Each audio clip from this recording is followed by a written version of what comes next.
Koordinator PPKM Darurat Menko Kemaritiman dan Investasi Luhut Binsar Panjaitan mengaku telah mempersiapkan skenario terburuk untuk menghadapi tsunami pandemi COVID-19 yang kian hari makin memburuk.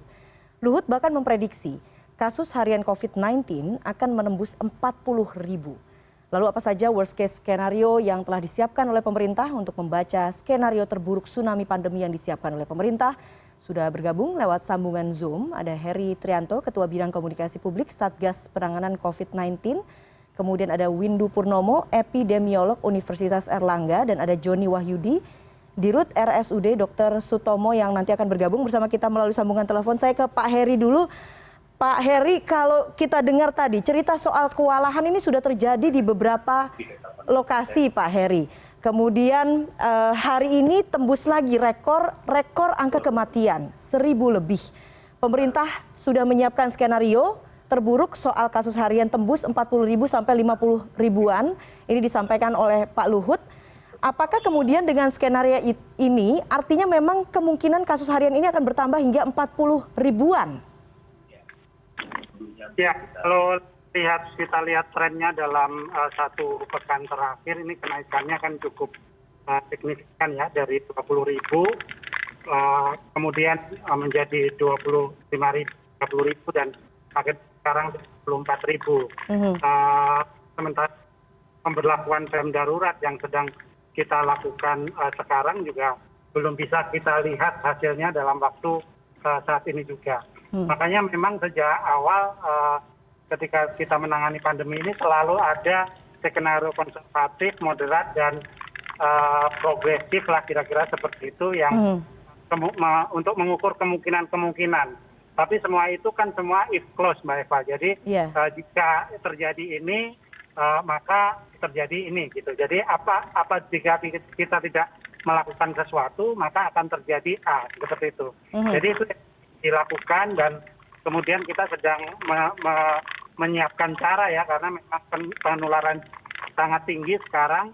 Bagaimana di sisi hilir ini kita bisa tidak sampai kewalahan seperti sekarang dengan menambah tempat-tempat perawatan yang memungkinkan, termasuk kemudian memberikan solusi telemedicine buat pasien-pasien yang bergejala ringan agar mereka tetap bisa berkonsultasi dengan tenaga kesehatan.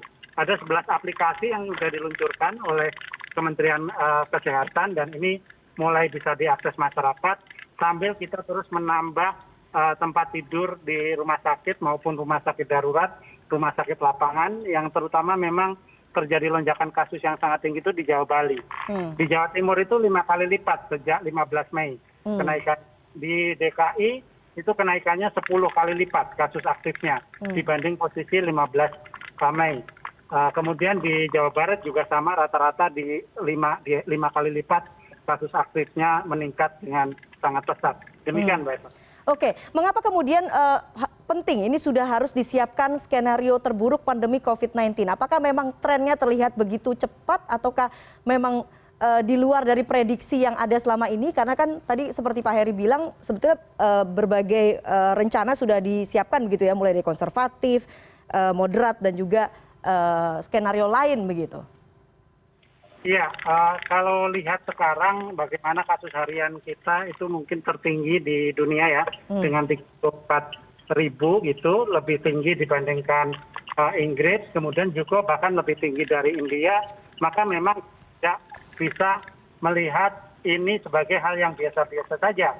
Maka kita sudah harus melihat ini sebagai sinyal darurat buat kita semua, bagaimana secara bersama-sama bisa mengantisipasi dan secepat mungkin bisa memperlambat laju penularan dengan mengubah perilaku masyarakat untuk sementara tinggal dulu di rumah guna menekan laju penularan tadi. Oke, kalau kemudian dari kacamata Satgas Covid, penjabaran skenario terburuk yang disiapkan ini seperti apa? Apakah tadi saat ini sudah mulai diluncurkan telemedicine, terus kemudian juga ada peningkatan support terhadap fasilitas kesehatan? Apakah itu bagian dari skenario terburuk yang disiapkan oleh pemerintah? Ya, itu adalah bagian skenario yang disiapkan seperti dikatakan Pak Luhut. Bahkan jika diperlukan kita akan meminta bantuan dari sejumlah negara sahabat.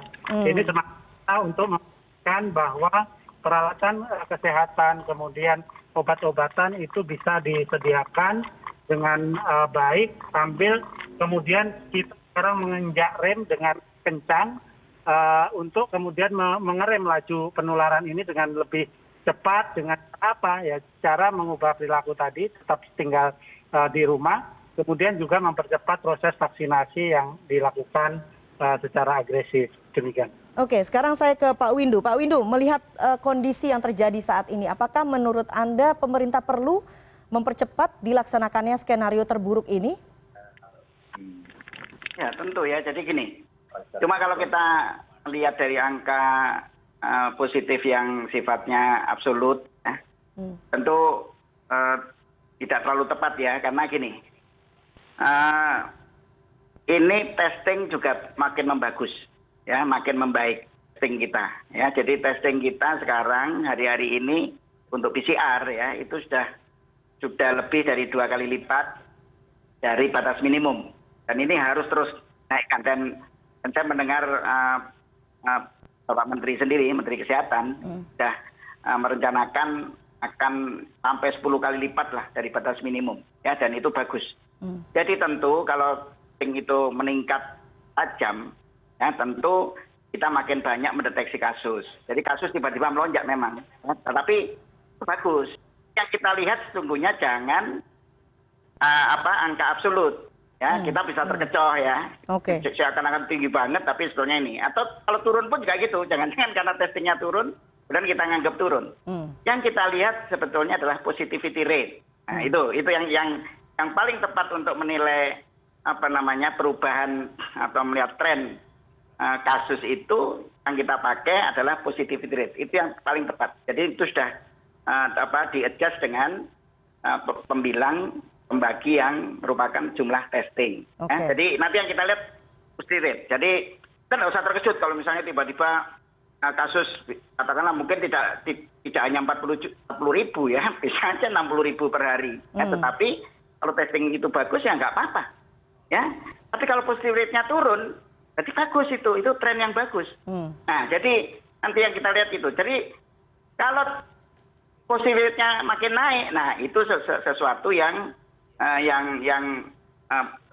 makin berbahaya gitu, ya. Dan positivity rate kita masih di atas 30% dan itu tinggi banget, itu very high incidence. Nah, apa yang perlu kita antisipasi tentu paling utama adalah hulu ya, karena hilir ini mau dibuka berapapun ya, kapasitas rumah sakit diluaskan ya, di bak penampungan itu gampangnya terus diperluas ya. Apalagi kalau kita memperluas fisik mudah ya, tetapi bagaimana kita bisa meningkatkan SDM-nya, ya kan? SDM para perawat dan semua nakes ini tidak gampang ini, membutuhkan pendidikan kan mereka. Jadi bisa sadek-sanyet langsung kita tambah. Ya. Nah, ini artinya yang paling penting adalah bagaimana hulu ini harus gini. PPKM darurat ini kan sebetulnya menurut saya ya, ini masih ada celah yang bisa meningkatkan risiko penularan. Yaitu apa? Bahwa tidak adanya larangan untuk melakukan mobilitas. Dan saya yang sangat khawatirin nanti pada tanggal 20 Juli akan ada Idul Adha. Ya. Dan kalau tidak ada larangan ya itu pergerakan itu bisa di dalam wilayah aglomerasi sendiri kan ya. Dan itu bisa sangat besar nanti ya. Yang kalau di Jawa Timur itu ada istilah toron ya. Mudik di wilayah aglomerasi itu ya, itu luar biasa besar. Ini kalau tidak hati-hati ya, karena tidak ada perubahan penambahan, saya ingin sebetulnya instruksi Mendagri itu ada adendum ya. Adendum tambahan untuk itu tadi membatasi mobilitas. Yang ini belum ada sampai sekarang. Ya, dan itu yang saya harapkan itu bisa dilakukan supaya positivity rate kita itu turun. Oke, karena Anda melihat memang dari sisi hilir nih sebetulnya mau kondisi seperti apapun tidak akan siap begitu apabila kondisi hulunya kemudian tidak ditangani. Ya, Ya seperti itu. Jadi betul-betul apa yang ada di hulu yang ada di masyarakat itu betul-betul harus betul-betul dikendalikan, ya. Dan itu mengendalikannya kan kita terus-menerus harus melakukan edukasi, ya. Tetapi edukasi itu kan mengubah perilaku melalui edukasi itu kan tidak cepat. Maka harus dibarengi dengan regulasi yang ketat, betul ketat, yang bisa katakanlah bisa membuat para pelanggar-pelanggar protokol kesehatan dan sebagainya itu bisa jera untuk tidak melakukan hal yang sama, ya. Itu apa? Dengan sanksi lah. Apapun tuh, karena kita di bawah undang-undang kan, ada undang-undang wabah, undang-undang kekarantinaan kesehatan yang bisa dipakai untuk mengendalikan kepatuhan warga gitu. Oke. Artinya kalau bicara regulasi yang ketat saat ini sudah ada kebijakan baru soal PPKM darurat. Menurut Anda ini masih kurang ketat begitu Pak Windu? Ya, karena masih ada di poin, ya, di dalam instruksi Mendagri itu di poin J, L, dan K, ya. L-nya itu malah masih membolehkan resepsi perkawinan itu, ya. Kemudian yang kapasitas transportasi lokal itu artinya di dalam wilayah sendiri, ya, kota dan sebagainya, itu boleh masih operasi dengan kapasitas sampai 10%. Ya, jadi transportasi umum masih bisa bergerak dengan kapasitas segitu. Gimana kita bisa membatasi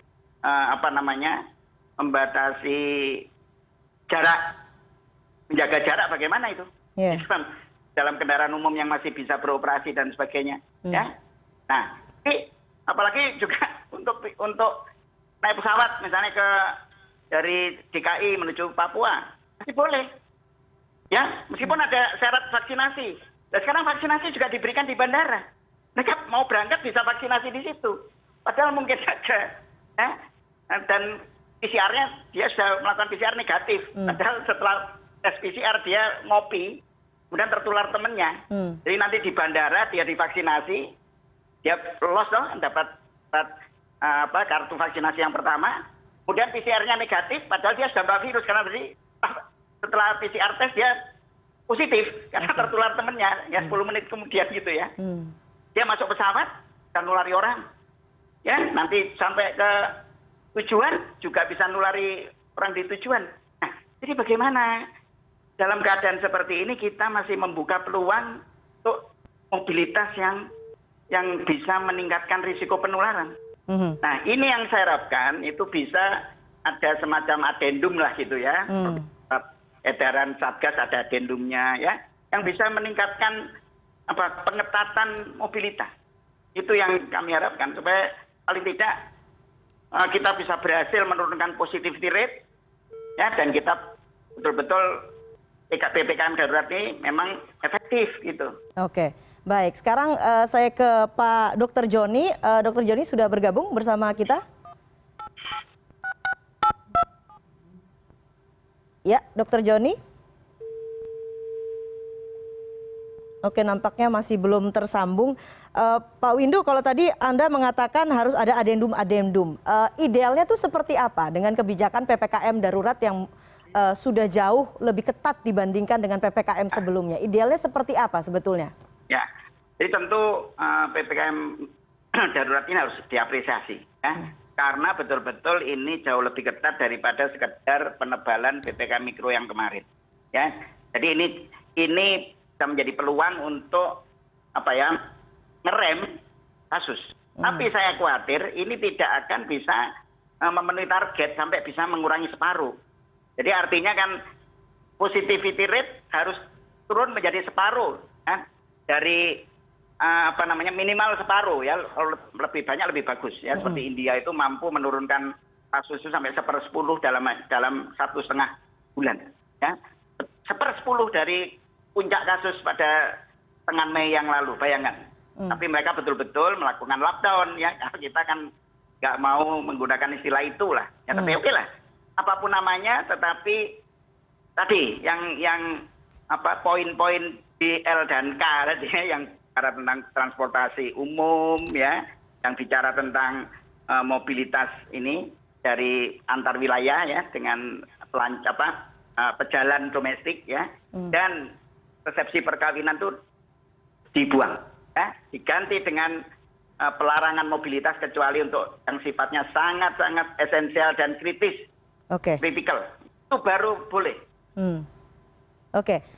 Seberapa mungkin kemudian masukan-masukan ini bisa dicantumkan begitu ya dalam evaluasi kebijakan yang sudah diberlakukan saat ini? Saya sekarang ke Dr. Joni dulu.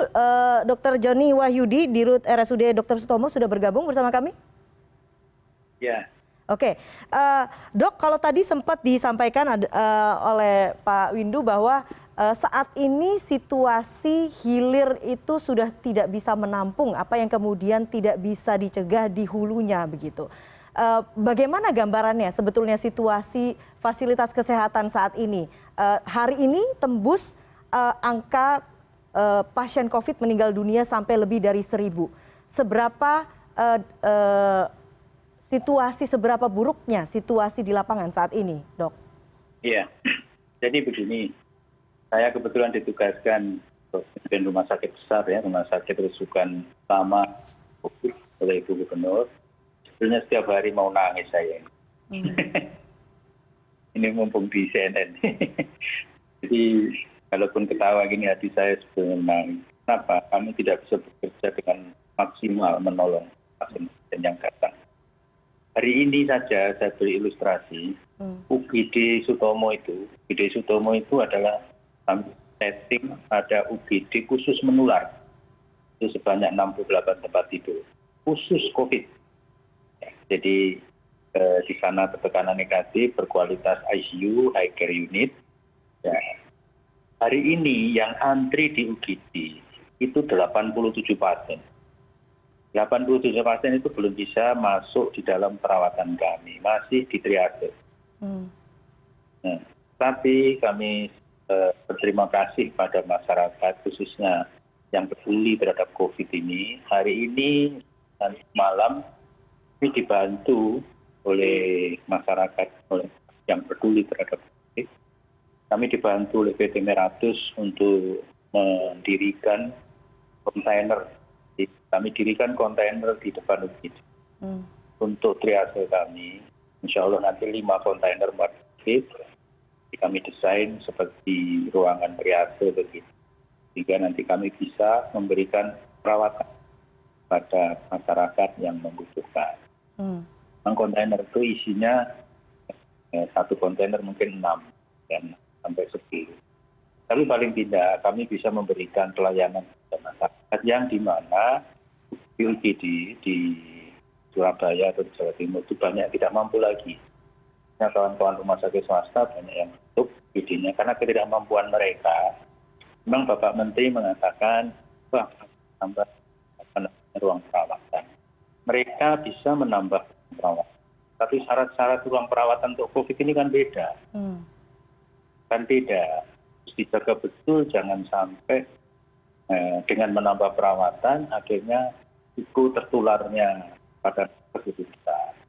Jadi harus diri kan ada doping-downing, ya. Pasien masuk itu dengan pasien keluar beda. Kita juga harus pakai APD. Jadi beda. Lagi kalau harus bertekanan negatif pada ruang high care dan intensive care. Jadi membuatnya juga tidak gampang. Problemnya kemarin Ibu Gubernur, Bapak Kapolda, Bapak Pangdam mengumpulkan kawan-kawan PRSI. Kita diskusi untuk bagaimana meningkatkan kemampuan layanan. Memang salah satu yang isu harus dibahas adalah nakes yang terpapar. Kemudian kapasitas tempat tidur yang salah dengan pasien jumlahnya peningkatannya. Mereka angkat tangan, akhirnya menutup OPD-nya. Akibatnya apa? Semuanya ke rumah sakit pemerintah. Salah satu rumah sakit pemerintah terbesar adalah Tomo ya. Ini tidur 1.500. Sudah kami konversi menjadi ruang COVID itu 524. Tempat parkir sedang kami make up menjadi perawatan COVID kira-kira 200 minggu depan selesai. 200 tempat itu. Jadi nanti tambahnya sekitar sampai 700. Ini sudah 50%. Dan nakes kami sudah banyak yang terpapar. banyaknya pasien yang datang ke UGD karena mereka sudah shopping di hospital. Shopping di hospital itu sudah ke rumah sakit A, B, C, di sana tutup, tidak mampu lagi, akhirnya ke Sutomo. Di hari-hari kami selalu memantau di UGD, ruang triase, ini punya aplikasinya. Jadi rasanya, saya sampaikan tadi, Ya. kami tanggung jawab terhadap rumah sakit, terhadap pelayanan. Saya ingin nangis. Tapi alhamdulillah terima kasih pada donatur-donatur dan juga provinsi. Kami Ibu Gubernur juga kemarin hasil diskusi itu mengusulkan kepada Kementerian Kesehatan, mungkin ini ada Bapak Menteri atau siapapun dari kementerian, untuk buat rumah sakit khusus COVID di Jawa Timur. Karena Kementerian Kesehatan punya rumah sakit yang cukup besar, kapasitasnya di Indrapura, saat ini menjadi rumah sakit lapangan. Kita usulkan untuk menjadi rumah sakit COVID yang mampu menangani kritis sampai ke ringan. Sedanglah yang ringan kita punya rumah sakit lapangan. Kemarin Pak Menteri langsung berespon, Pak Dirjen juga sudah berespon, mudah-mudahan nanti bisa mengurangi lah Dan kegaduhan masyarakat ini ya, kegelisahan masyarakat ini akan pelayanan kesehatan. Walaupun tadi saya setuju dengan Pak Win, berapapun dibuat rumah sakit, kalau hulunya tidak ditangani dengan proper, tidak akan kuat. Tidak akan kuat. Kita tahu Sutomo ini saya kira merupakan yang terbesar nanti kalau sudah terpikir untuk COVID. Itu saya yakin tidak kuat juga kalau terus-menerus seperti ini. Positivity rate-nya sampai 45% gini. Ya. Bisa. Dan sekarang yang sedang itu lebih banyak daripada yang ringan. Jadi tolong masyarakat betul-betul jangan lepas masker kecuali sendirian. Jangan lepas masker kecuali. Iya. Ini pesan saya. Ini kondisi dilematis yang selalu dihadapi setiap hari begitu ya, Dok, oleh petugas kesehatan. Apakah kemudian harapan dari teman-teman petugas kesehatan yang berada di garda terdepan dalam perang COVID ini, apa yang kemudian diharapkan masuk dalam skenario terburuk yang saat ini sedang disiapkan pemerintah? Kita akan bahas sesaat lagi, tetap bersama kami di CNN Indonesia Newscast.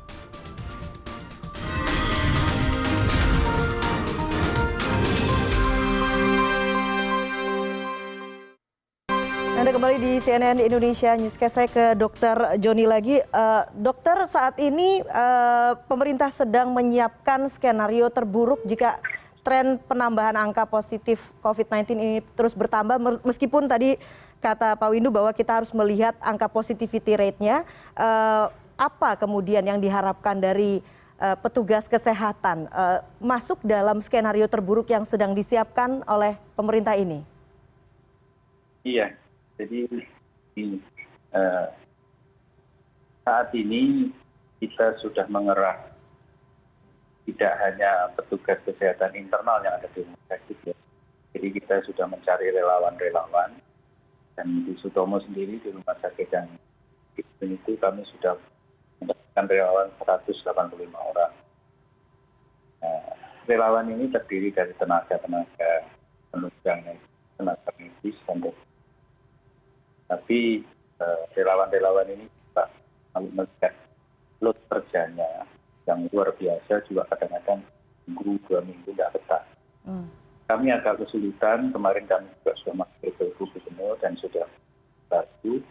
Kami kesulitan untuk relawan atau pemulasaran jenazah. Jadi jenazah yang datang di Sutomo itu ada 2 macam. Ada on arrival tadi.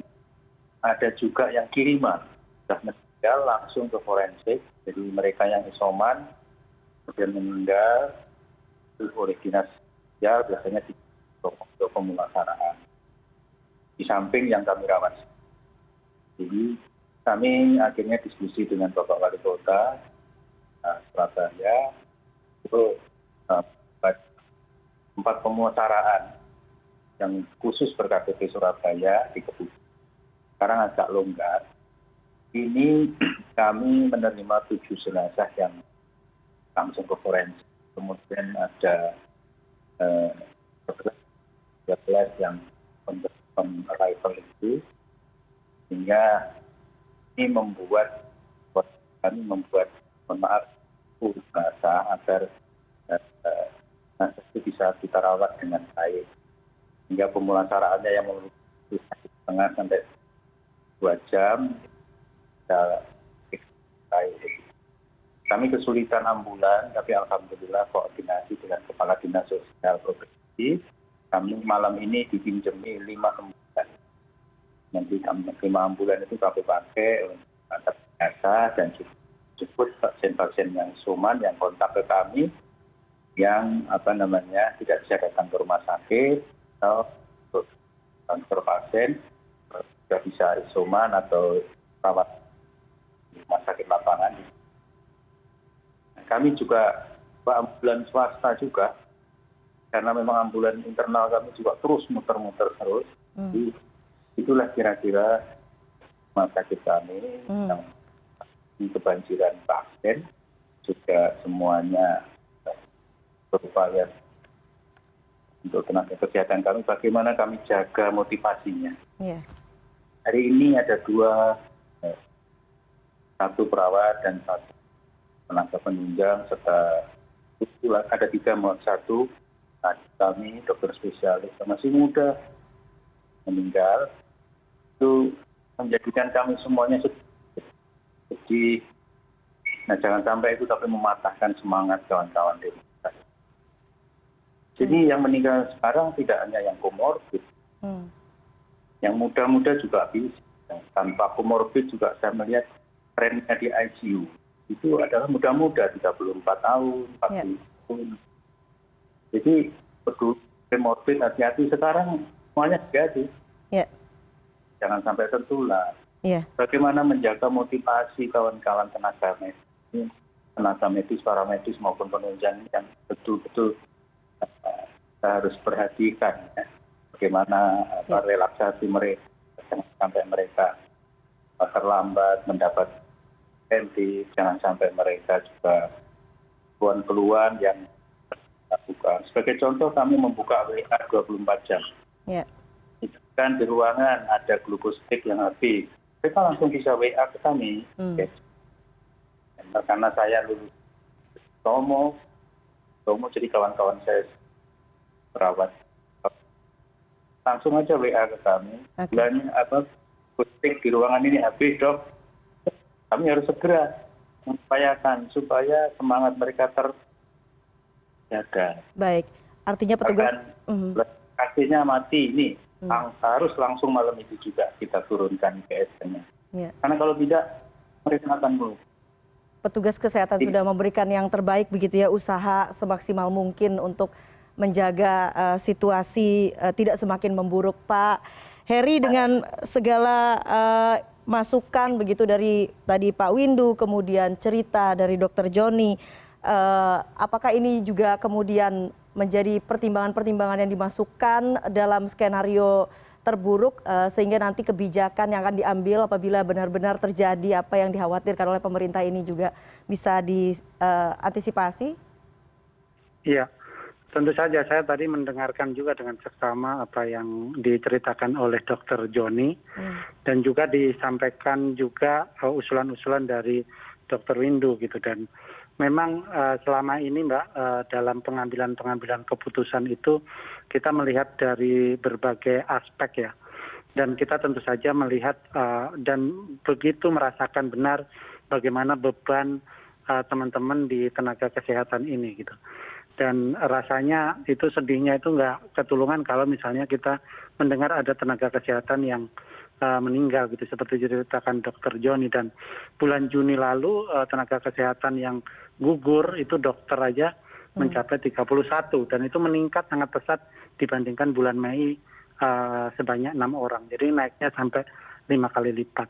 Nah, ini benar-benar harus kita lihat dan harus kita dengarkan gitu ya apa yang terjadi di hilir ini, sehingga sebenarnya kita bisa berkontribusi gitu untuk menyelesaikan di ujungnya, di hulunya, siapapun kita gitu, siapapun yang mendengar atau menyaksikan tayangan ini, jadi bisa berbuat sesuatu sekecil apapun agar kemudian beban yang sedemikian rupa di sektor hilir itu kemudian bisa kita kurangi secara bersama-sama. Tentu saja kita melakukan hal-hal yang diperlukan, termasuk kemudian tadi benar dikatakan Pak Windu bahwa kita harus meningkatkan testing gitu.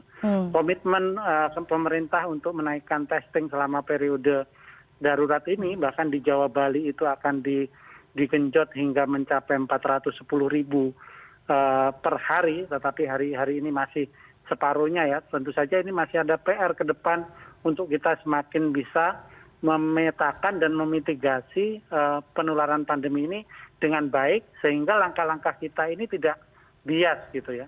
Ketika menyaksikan positivity rate-nya semakin rendah targetnya tadi, sementara pemeriksaan memang kita tingkatkan, seperti di Jawa Timur itu targetnya itu 70.000 per hari gitu. Kemudian di Jawa Tengah 80.000, di Jawa Barat itu 90.000, dan di DKI itu 120.000. Kalau ini bisa kita lakukan dan kemudian kita bisa menekan tren positivity rate-nya menurun misalnya, kita semakin mendapatkan gambaran yang utuh dalam mengambil keputusan. Termasuk skenario terburuk tadi ya. Skenario terburuk yang sama sekali tidak ada kita harapkan. Itu terjadi, tapi tentu saja kita harus tetap sedia payung sebelum hujan, kira-kira seperti itu.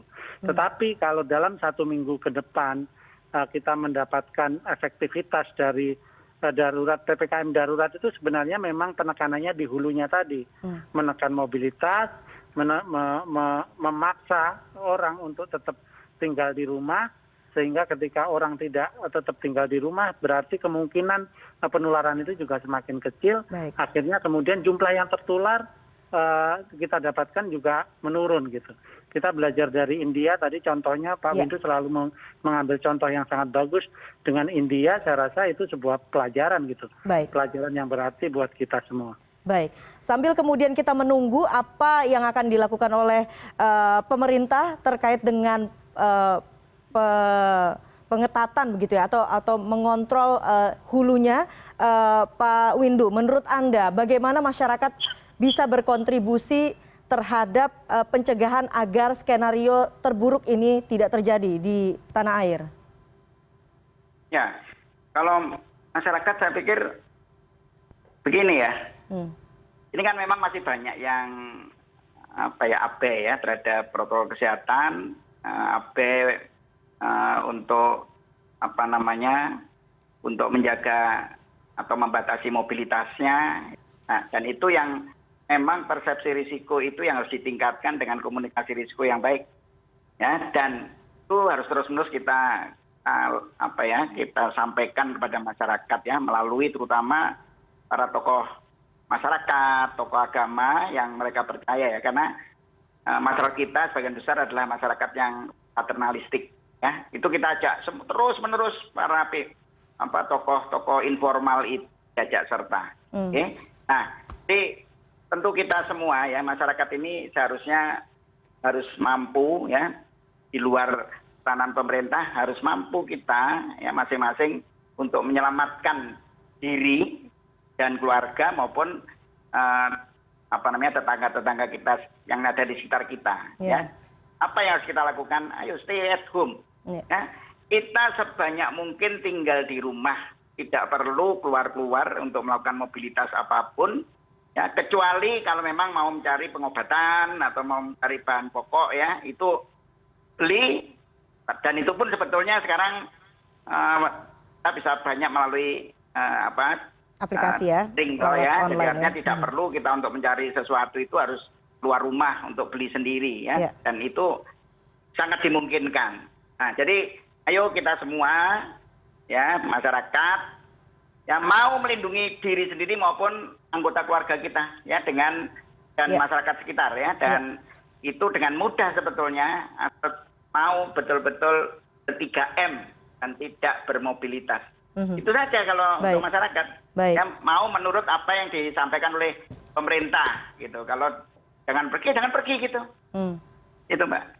Baik. Semoga masyarakat kita sama-sama bersama, kita sudah dengarkan bagaimana kemudian tadi Dr. Joni bercerita soal apa yang kemudian dialami dan semoga ini juga menjadi teguran begitu ya bagi kita semua untuk sama-sama ikut berperang. Tidak hanya para petugas kesehatan yang berperang di garda depan, tapi kita semua juga berperang dari titik hulunya. Bapak-bapak, terima kasih atas waktunya di CNN Indonesia Newscast. Kita harapkan tentunya skenario terburuk yang sudah disiapkan ini tidak akan terjadi karena kita bersama-sama bergandengan tangan untuk mencegah agar ini tidak terjadi. Terima kasih Pak Heri, Pak Windu, dan juga Dr. Joni atas waktunya di CNN Indonesia Newscast. Selamat malam dan salam sehat selalu. Terima kasih. Salam sehat selalu. CNN Indonesia Newscast segera kembali.